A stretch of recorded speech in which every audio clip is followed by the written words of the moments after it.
எட பாரு. ஏய் சாடே வர. நீங்க தான் ஜில்லு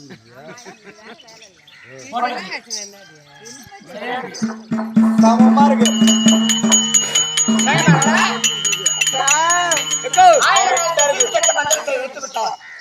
இல்லையா? கரெக்டா இருக்குது. இரண்டாவது மந்திரம். அடுத்த மந்திரத்தை வைங்க.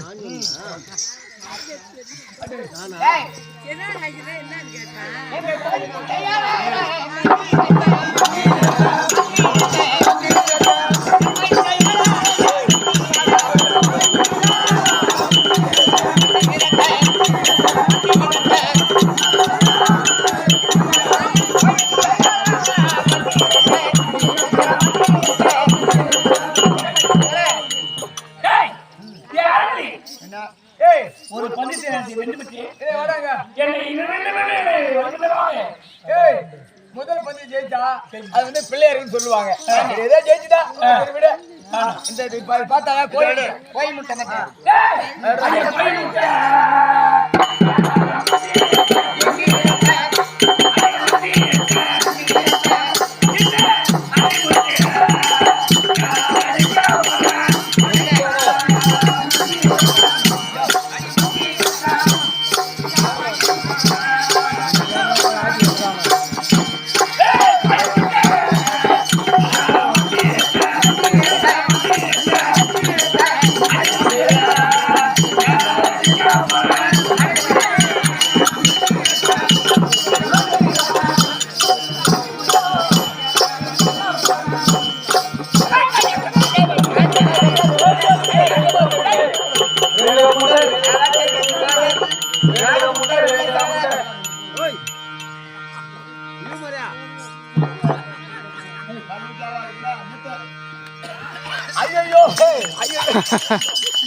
அம்மா ராணி அம்மா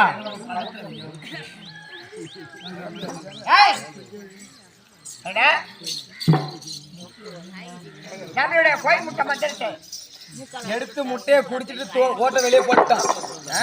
முட்டையை குடிச்சிட்டு ஓட்ட வெளியே போட்டான். கரெக்டா போட்டான். அதை குடிச்சுட்டா நான் குடிக்கல. அள்ளிக்கிட்டு இரண்டாவது மந்திரத்தை வெற்றி இல்லையா? மூன்றாவது மந்திரம்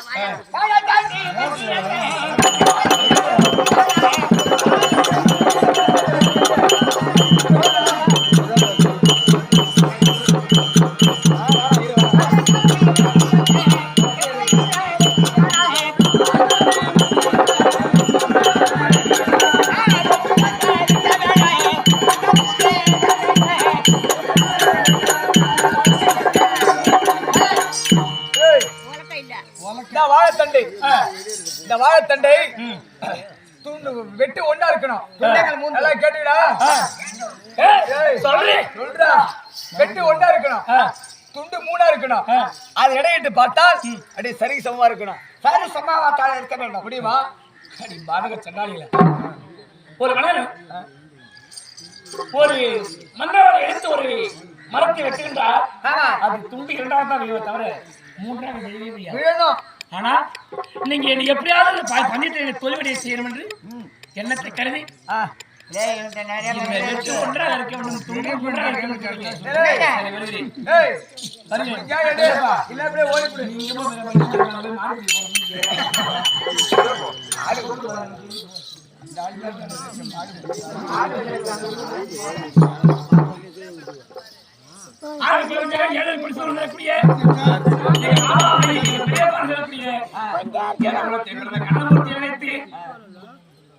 ஒரு மரத்தை வெட்டுகிற போது அது 2 துண்டமாக 3 துண்டமாக வரலவா?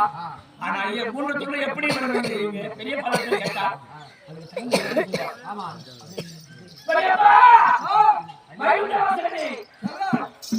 ஆனால் பால சண்டாளியாக விட்டு 7 மணிக்கு அடிச்சு மூன்றாவது மட்டும் மஞ்சள் வச்சிருக்காங்க. எனக்கு அந்த வாழைத்தண்டை வெட்டு ஒன்றாக இருக்கணும், துண்டா மூன்றாக இருக்கணும். என்னால் முடியாது. அது என்ன யோசனை? யோசனை நான் சொல்கிறேன். சொல்லுங்க பெரியப்பா. அந்த வாழைத்தண்டை அப்படியே வளைப்பாய். ஏய், மந்திரவாதம்.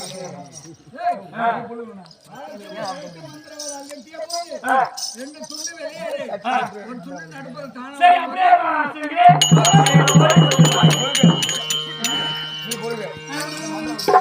ஆனால, இது யாருடைய மந்திரவாதம் தெரியுமா? என்னுடைய பாட்டி கலியாளர் பெற்று வந்த மந்திரம். இந்த மந்திரவாளி அந்த பஞ்சாசர ஊதியை பெற்று அந்த பஞ்சாசர ஊதியை தொட்டு இந்த மந்திரவாளி உருவினார். இந்த வாழை ரொம்ப நீளம். அப்படி நீள்கிற போது அந்த வாழை வளைத்து வெட்டினார். அதுல துண்டு 3ஆக விழும். அது சரியாக இருக்கும். கரெக்டா இருக்கும். சொல்லு.